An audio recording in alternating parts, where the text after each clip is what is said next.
네, 반갑습니다. 건강정책학회 부회장 장선미입니다. 저는 지금 포럼 기념 강연이 준비되어 있는데요. 강연의 연자인 신영전 교수님을 소개해드리기 위해서 나왔습니다. 신영전 교수님은 잘 아시는 바와 같이 현재 한양대학교 의과대학 예방의학과 교수로 재직 중이시고요. 우리 비판과 대안을 위한 건강정책학회 초창기에 이사장을 오랫동안 역임하셨습니다. 그래서 학회 발전에 지대한 공헌을 하셨고 현재도 물심양면으로 학회에 많은 도움을 주고 계십니다. 또한 이제 보건정책, 사회역학 그리고 취약계층 건강정책 분야에서 활발한 연구 업적을 내고 계신 우리나라의 대표적인 연구자 중에 한 분이십니다. 오늘은 이제 저희에게 독일 사회의학의 아버지로 불리며 전 세계 공중보건학의 아주 상징적인 인물인 루돌프 비르효 죄송합니다. 비료의 탄생 200주년을 맞아 기념 강연을 해주시겠습니다. 강연의 제목은 거대한 규모의 역학 이야기입니다. 그럼 신영전 교수님을 박수로 모시겠습니다.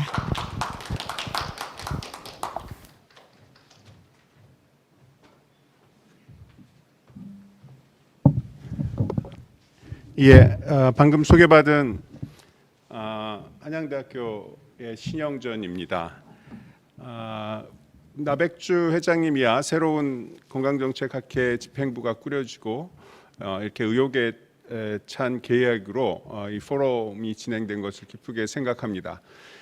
곧 대선이 있지만 사실 한국 사회에서 더 필요한 것은 이런 그 건강 정책과 관련된 이 공론의 장이 얼마나 활성화되느냐 이런 건데 우리 학회가 그런 선도적 역할을 이제 시작하는 것 같아서 기쁘게 생각합니다. 오늘 주 세션은 제 발표 이후에 이루어질 포럼이기 때문에 저는 가능한 짧은 시간에 제 발표를 마치는 거로 그렇게 하겠습니다. 제가 발표할 것은 루돌프 비료 탄생 200주년 기념을 하고자 하는 강연입니다. 그 외국의 낯선 이의 200년 전에 그것도 태어난 탄생을 우리가 굳이 기념해야 될까? 이제 그런 의문점을 가지시는 분들이 상당히 있을 거라고 생각합니다. 조금 그 판단하시기 전에 오늘 한 20분 정도의 제 발표를 들으시고 우리가 그를 기억할 만한 사람인지 한번 판단해 주셨으면 좋겠습니다. 제목을 거대한 규모의 의학이라고 붙였습니다. 그러나 오늘 지금 현장에서 또는 나중에라도 이 동영상을 보시게 될 분 중에는 의학 전공하지 않으신 분도 상당히 있을 겁니다.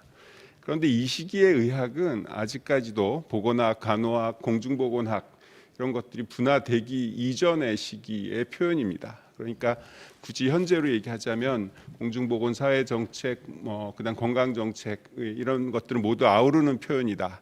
그렇게 이해를 하시면 좋을 것 같습니다. 그렇다면 이 거대한 규모의 의학이라는 제목이 우리 던지는 메시지는 상당히 넓은 부분을 향하고 있다. 이렇게 볼 수 있습니다. 두 가지를 간략히 말씀드리려고 합니다. 하나는 이제 아시는 분도 있으시지만 그가 누구인가 얘기를 잠깐 하고요. 두 번째 부분은 그의 탄생, 그의 삶이 현재 우리와 어떻게 연결이 돼 있고 또 우리의 이 던지는 메시지는 무엇인가 이런 얘기들을 두 가지로 나눠서 말씀드리겠습니다. 장수는 굉장히 많은데 시간을 줄이기 위해서 좀 빠르게 진행하는 것을 양해해 주시기 바랍니다. 먼저 그는 누구인가입니다. 그가 죽었을 때 독일 신문의 기사 제목입니다. 한 사람이 죽었지만 사실은 병리학자, 인류학자, 위생학자, 진보주의자 이렇게 네 명의 위대한 인물을 잃었다. 이게 그 당시 부고 기사 제목이었습니다. 그만큼 그의 활동 영역은 매우 광범위했습니다. 그가 태어나서 살았던 시기의 전반은요. 그는 이제 독일에서 태어났는데 지금으로 치면 독일 제국이 생겨나기 전에 약 39개의 여러 느슨한 스테이트들이 연방을 이루던 시기에 태어났고요. 또 비스마르크의 프로이센을 중심으로 해서 독일이 통일이 되는 그런 시기를 살았습니다. 한마디로 말해서 정치적으로 굉장히 혼란한 시기를 살았다고 할 수가 있습니다. 또한 단지 그 국토의 통일뿐만 아니라 이념적으로나 정치적으로 굉장히 혼란된 시기를 살았습니다. 그러나 다행인지 불행인지 그는 1차 세계대전이나 이 나치 정권까지 살지는 않았습니다. 그래서 그때까지 살았으면 어떤 모습을 보였을까 궁금해지기도 하지만 그 직전까지의 삶을 산 사람이었습니다. 늘 그 위인들 얘기를 할 때는 영웅서사가 따라 붙습니다. 그래서 우리가 그걸 어느 정도 받아들여야 될지 잘 모르겠으나 어쨌든 루돌프 비료는 어려서 굉장히 여러 나라 언어에 능통했다고 하고요. 그것이 그 사람이 굉장히 다양한 나라의 그 사상이나 정보들을 얻을 수 있는 또 계기가 됐었던 것 같습니다. 그는 결국 의과대학에 들어가는데요. 원래 이제 목소리가 설교하기에 부적합하다고 생각해서 이제 의과대학에 들어가게 됩니다. 근데 그 당시 그가 들어갔던 의과대학은 뭐 의학이나 약학 하시는 분들은 많이 들었듯이 굉장히 유명한 그 의학자, 생리학자, 생물학자 밑에서 공부를 할 기회를 가졌습니다. 그 의과대학 시절의 얘기를 길게 할 것은 아니지만 프로이센이 중심이 된 의과대학은 우리랑도 상관이 있습니다. 프로이센이 비스마르크의 프로이센이고 독일을 결국 통일을 시킨 주체가 프로이센이라는 스테이트 중심으로 통일이 됐기 때문에 독일에서 프로이센이 가지는 의미가 매우 큽니다. 그런데 그 프로이센의 의과대학도 그 프로이센의 문화는 한마디로 말해서 군사 문화입니다. 그래서 의과대학이 육군 사관학교와 같은 트레이닝이 진행됐습니다. 이게 저희랑 상관이 있는 이유는 이 일본이 도입한 독일 의학이 단지 독일 의학이 아니라 프로이센 의학이었고, 그래서 한마디로 말해서 군진 의학을 일본이 독일로부터 받아들이게 됩니다. 그러니까 독일에서 보여지는 일본이나 우리 한국에서 보여지는 굉장히 위계적인 그리고 좀 고압적이고 위계적이고 권위적인 이 의료 체계나 현재 의국 활동 이런 것들의 문화가 사실은 독일의 프로이센 군인 의학을 받아들인 것과도 무관하지 않다는 점에서 이 비료가 트레이닝을 받았던 육군사관학교 같은 의과대학 생활 모습도 우리랑 좀 연결이 된다고 할 수 있습니다. 그래서 아침 6시부터 11시까지 거의 아주 굉장히 강행군의 공부를 했고요. 하지만 이 비료는 그 가운데서도 논리학과 역사, 아라비아 시 강의도 듣고요. 정치학 공부도 하고 고고학 공부도 했습니다. 그래서 학생 시절 그가 아버지에게 쓴 편지에는 가장 높은 것으로부터 저 아래에 있는 돌까지 자연에 대한 모든 지식을 습득하는 것이 목표라고 했습니다. 이 말이 중요한 이유는 그가 앞으로 그 삶의 모습 또 그의 사상이 이런 것과 무관하지 않습니다. 샤리떼라는 병원에 역시 군의관으로 임명이 됐고요. 놀라운 것은 24살 때 백혈병과 혈전증, 색전증을 발견하는 아주 우수한 의학적 성과를 이뤄냈다는 겁니다. 또 그 당시 이 젊은 나이에도 그 당시 대가 의학자들과 논쟁을 벌여서 자기 이론을 고집하는 그런 열정도 보였습니다. 그리고 그 전까지 그 의학계를 지배하고 있었던 그런 권위주의적인 것, 비과학적인 것들을 혁파해야 된다는 주장들을 해서 선배 의사들로부터 강한 저항을 받기도 했다고 합니다. 그 후에 이 1947년 이 대학 교수 자격 시험에 합격하고요. 그리고 병리학, 해부학, 생리학, 임상 휘보라는 잡지를 만듭니다. 이건 아직까지도 남아 있어서 비리오 휴보라고 발행되는 병리학 학회지이고요. 이 학회지는 검증되지 않고 독단적이거나 추측성 아이디어가 들어간 어떤 논문도 출판하지 않겠다는 기준을 설정해서 당시 많은 소위 그 당시 권위 있던 학자들의 미움을 받기도 했다고 합니다. 색전증과 관련된 얘기들은 우리 의과대학에서는 트리아드, 비료 트리아드라고 해서 외우고 시험에도 나는 주제이기도 합니다. 그리고 비리오 노드라고 해서 임파선 림프노드에 그의 이름이 붙여질 만큼 그는 병리학의 권위자이고 또 많은 병리학적 성과를 이뤄냈습니다. 드디어 이제 중요한 사건이 벌어집니다. 1947년, 48년 그는 이 북쪽에 있는 상부 실레시아 지방의 발진 티푸스가 매해 에피데믹이 반복되자 이 역학조사관으로 파견을 가게 됩니다. 그가 병리학자였음에도 불구하고 그가 돌아와서 쓴 보고서는 이 반복되는 발진 티푸스 전염병의 원인은 발진 티푸스 균이다라고 얘기하지 않고 이 열악한 생활 환경, 사회적 불평등, 정의롭지 못한 제도에 있다라고 보고서를 쓰면서 이제 사회의학의 아버지로 등장하게 됩니다. 그 당시 썼던 보고서가 남아 있고요. 이게 2013년 우리 학회에서 만들었던 조그만 배지인데 그 보고서에는 이상의 이유로 봤을 때 여성들까지도 그 대상에 포함시키는 교육, 자유와 복지가 그 해답이다. 이런 보고서의 결론을 쓰기도 했고요. 그리고 그걸 세 단어로 요약하면 완전하고 무제한적인 민주주의가 필요하다라는 처방을 내리는 보고서를 씀으로써 사회의학의 선구자라는 자리에 올라서게 됩니다. 그가 주장했던 것은 비판했던 것은 상부 실레시아 지방이 소수민족의 매우 가난한 그리고 비민주적인 억압 구조에 있었던 지역이었기 때문에 그런 문제들을 해결해야 된다고 비판했고요. 지금 눈에서 봐도 소위 이제 의학이나 보건학을 하는 사람이 제안하기에 굉장히 파격적인 정치, 경제, 사회 모든 전 분야에 개혁이 필요하다는 역설을 하게 됩니다. 물론 프레이센 정부는 이를 묵살하게 됩니다. 그러면서 또 그가 한 말 중에는 의학은 하나의 사회과학이다라는 얘기도 했고요. 그다음 의사들은 가난한 자를 대변하는 옹호자가 되어야 한다라는 발언을 하기도 했습니다. 그리고 모든 개인은 건강할 권리가 있고 국가는 이것을 보장할 의무가 있다라는 글을 쓰기도 했습니다.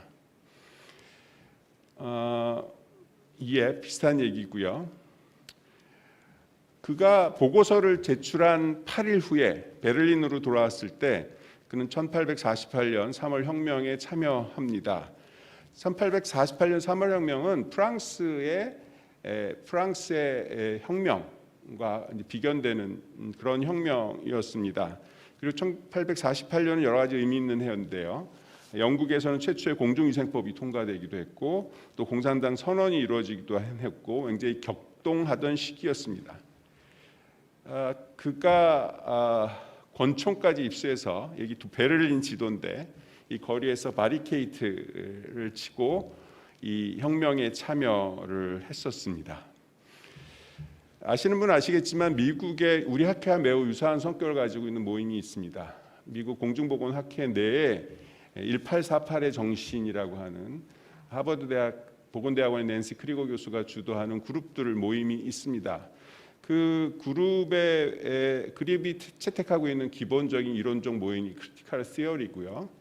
왜 1848이라고 했느냐 하는 것이 그 1848이 공중보건 영역에서 매우 중요한 해였기 때문에 그렇습니다. 그래서 이 1848과도 이제 비리오는 관련이 있는 인물이라고 할 수가 있습니다.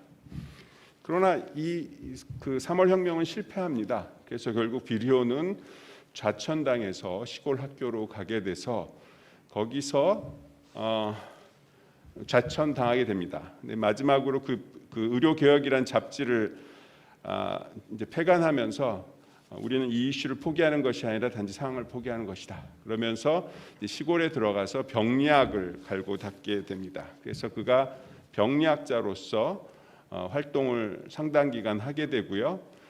그가 마지막으로 1858년에 세포 병리학이라는 책을 발간하기에 이릅니다.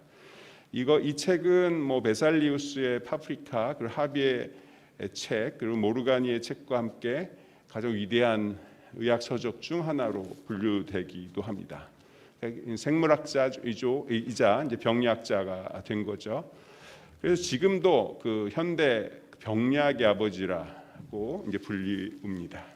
이것이 중요한 이유는 그 그가 이런 병리학이라는 굉장히 우리가 지금 보면 바이오메디컬 시어리, 생약적 모델이라고 할 수 있는 영역의 대가였음에도 불구하고 그는 거기서 멈추지 않고 그걸 넘어서서 사회학의 선구자가 됐다는 사실입니다. 이게 샤리떼, 독일 베를린에 있는 샤르떼 병원의 현재 모습이고요.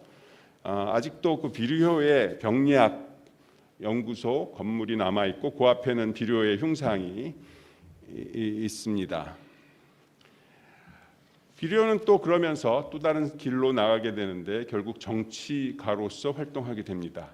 그거를 셔인이라는 역사학자는 그가 더 이상 이 연구 영역만 머물 수 없게 만들었다라는 이제 표현을 쓰고 있습니다.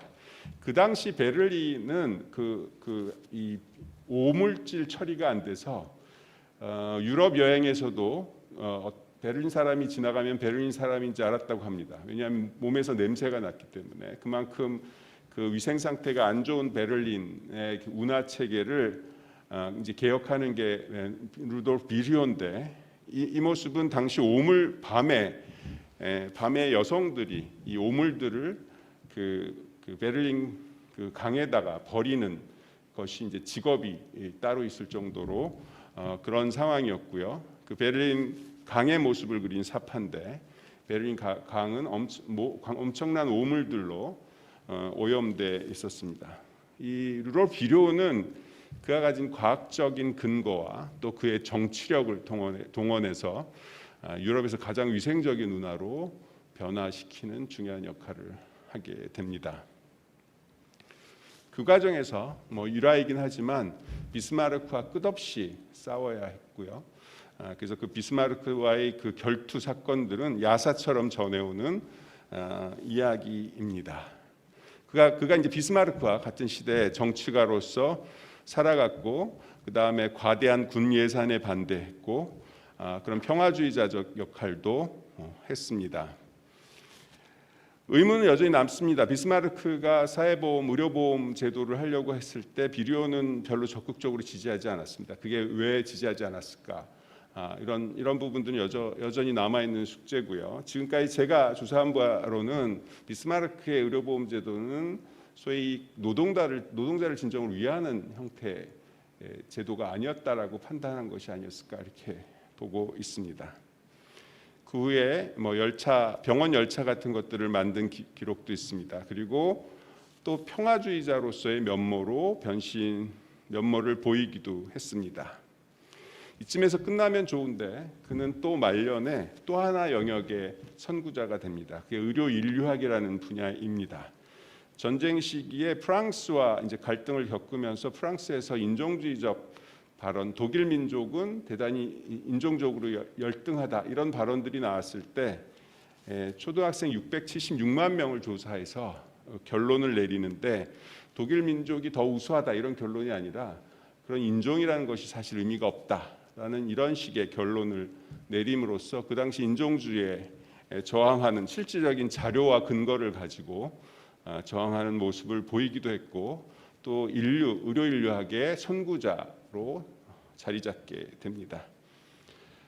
우리와 어떻게 연결이 되느냐 하는 부분입니다. 그는 독일 의학의 황제 교황이라고도 불리고 세포병리학자, 인도주의자, 사회학자, 의료 인류학자, 사회개혁자 여러 가지 모습들이 있습니다.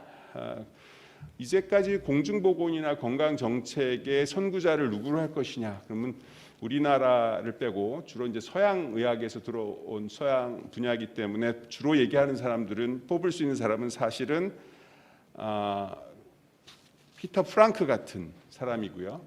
또 기존의 우리 건강정책이 가장 싸워야 하는 부분들은 바이오메디컬한 모든 것을 분자의 병, 세포의 병으로 환원시키려고 하는 경향들에 대적해야 되는 상황에서 이 루돌프 비료우는 우리에게 어떤 이론 체계를 제공했다 이렇게 할 수가 있습니다.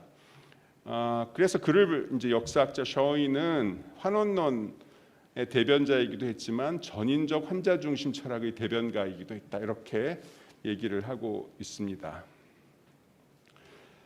아까 얘기한 것처럼 건강정책학의 선구자를 누구라 할 것이냐 하면 요한 피터 프랑크라고 할 수가 있습니다. 잘 모르시는 분도 있겠지만 소위 그 의학적 경찰이라는 책을 쓰기도 했고요. 근대 공중 위생학의 모든 분야를 체계적으로 학문적으로 정리해낸 사람입니다. 특히 보건행정의 선구자라고 할 수가 있습니다. 하지만 우리가 이 피터 프랑크를 우리 건강정책의 선구자로 볼 것이냐 하는데 우리는 또 다른 선택을 할 수 있는데 그 사람이 바로 루돌프 비료라고 할 수 있습니다. 그 이유는 시간이 없으니까 좀 빨리 넘어가 보면 그런 사회의학이나 사회위생학의 아이디어는 기본적으로 홀리즘이나 모니즘이나 머트리얼리즘에서 공통 분모를 갖고 있는데 거기엔 굉장히 다양한 모습으로 변이가 이루어졌습니다. 가장 대표적인 게 이 피터 프랑크라는 사람입니다. 이 사람이 소위 통치학으로서 행정학으로서 보건학을 만든 선구자라고 할 수가 있습니다. 그런데 루돌프 비료는 거기에서 더 나아가서 그러한 정치의 지향이 대단히 민중적이고 진보적이어야 된다라는 주장까지도 나갔다고 할 수가 있습니다. 그것보다 더 좌쪽으로 간 사람은 이제 쉐마스코라고 할 수 있고요.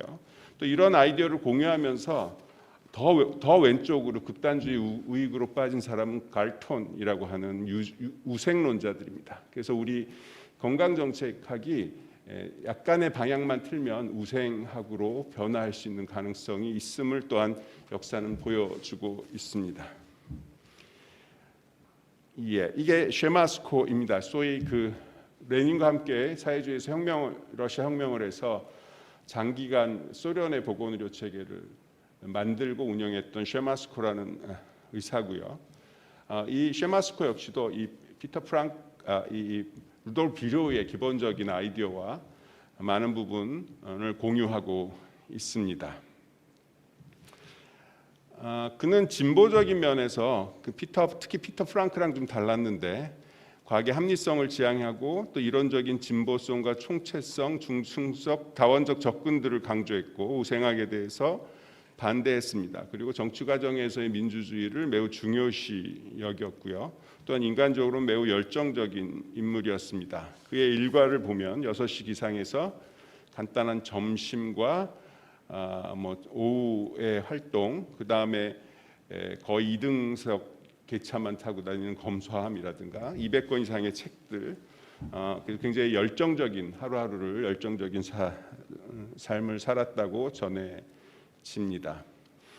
우리와 조금 더 가까이 보면 사회의학이라는 정의에 따라서 봤을 때 한국과 이어지는 부분은 그가 병리학자라고 말씀드렸는데 그의 병리학 제자 중에 일본 사람들이 있었습니다. 일본 사람이 대표적인 일본 제자가 미우라 모리하루, 후지나미 아키라 등등이 있었는데 그 중에 한 명인 후지나미 아키라의 제자가 중 한 사람이 윤일선이라는 인물입니다. 윤일선이라는 인물이 중요한 이유는 이분이 한국 사회에서 가진 영향력이 엄청 큰데 서울대 총장, 서울대 의대 학장, 서울대 총장 등을 역임했던 우리 학계의 최고 원로 중에 한 분이 바로 비료의 제자의 제자이기도 합니다. 이건 병리학의 후예라는 뜻이고요. 그럼 그의 사회의학적 관점과 지향의 제자는 누구일까? 제가 추적해 보니 그거는 이제 일본을 통해서 들어온 점이 있는데 일본의 사회의학의 선구자는 이시하라 오사무, 테루오카 기토, 쿠니사키 데이도라는 세 인물입니다. 이 인물에 대해서 자세히 말씀드릴 시간은 없는 것 같고요. 이들로부터 영향을 받은 사람이 있는데 그중 한 사람이 양봉군이라는 사람이고요. 그는 1930년대 이미 병을 미연에 방지하기 위해서는 그런 요건을 구비한 사회가 필요하다. 이런 운동을 벌였던 인물입니다. 그에 대해서는 제가 논문을 쓴 게 있으니까 자세히 보시고요. 또 한 명의 인물은 아까 테루오카 기토로부터 직접 지도를 받은 최응석이라는 인물입니다. 서울대 의대에 교수하다가 고향인 북으로 올라갔죠. 이 두 사람이 이어지고 있다고 보고 있고요. 그런 역사적 경로에 대해서는 제가 쓴 또 사회의학 위생학이 우리나라에 어떻게 들어왔는지에 대한 책을 참고하시기 바랍니다. 우리나라보다 더 늦게 그 사회의학은 남미로 가서 여러분이 잘 아시는 체게바라나 아옌데 등으로 이어지게 됩니다. 그리고 이게 좀 먼 얘기라면 우리가 알고 있는 소위 보건 정책에는 소위 계보가 있는데 그 계보를 살펴보면 루돌프 비로우의 정신으로부터 그 계보를 잇고 있는 레포트가 라론드 레포트입니다. 여러분이 아시는 분은 굉장히 잘 아시겠지만 소위 헬스필드 컨셉트라고 해서 건강이 굉장히 다양한 요인에 의해서 결정된다는 모형을 제시했던 라론드 레포트가 그의 후계라고 할 수 있고요. 또 하나는 알마아타 선언입니다. 다 아시다시피 1978년에 헬스 포 올을 주장했고 그 다음에 인터섹토럴 디벨롭먼트 등을 강조했던 이 알마아타 선언은 비료우의 후배들이 만들어낸 작품이라고 할 수가 있습니다. 그리고 올해로 또 역시 30주년을 맞는 이 날그랜 모델이라고 하는 레인보우 다이어그램이라고 얘기하는 건강은 다층적이고 다요인에 의해서 결정된다는 이런 아이디어도 역시 비료우의 아이디어의 연장선상에 있습니다. 또한 그거의 구체적인 사업이라고 할 수 있는 헬스 시티 프로젝트도 그런 이론을 지지했던 사람들이 만든 모형이라고 할 수가 있습니다. 그리고 2011년 리우 정치 선언 역시도 그의 후계자들이 활동이라고 할 수 있습니다. 마지막 슬라이드입니다. 처음 드렸던 질문, 루돌프 비료우가 먼 타국 외국인인데 200년 전에 태어난 사람인데 우리가 굳이 그를 기억하고 그의 탄생을 기념할 만한 것인가? 라는 질문을 제가 계속 반복해서 드렸었는데요. 저는 의학 공중보건학 건강 정책이 전적으로 과학적 토대 위에서 발전해야 된다고 믿는다면, 그리고 건강과 질병이 보다 총체적이고 다수준적인 요인들에 의해 결정된다고 믿는다면, 한 개인의 건강은 한 사회의 건강함과 긴밀한 관계를 가진다고 믿는다면, 의사는 과학자는 건강 정책의 전문가는 약자들의 대변자가 되어야 한다고 믿는다면, 개인들이 건강하고 사회가 건강하기 위한 과정은 지극히 정치적인 과정이라고 믿는다면 우리는 그의 사상, 분투, 삶에 빛을 졌다고 생각합니다. 제가 오늘 그의 탄생 200주년을 기념해서 이 자리에 쓴 이유도 그와 같습니다. 그의 묘지는 베를린에 있습니다. 관심 있는 분은 한번 찾아가 보시기 바랍니다. 이상으로 제 발표를 마치도록 하겠습니다. 감사합니다.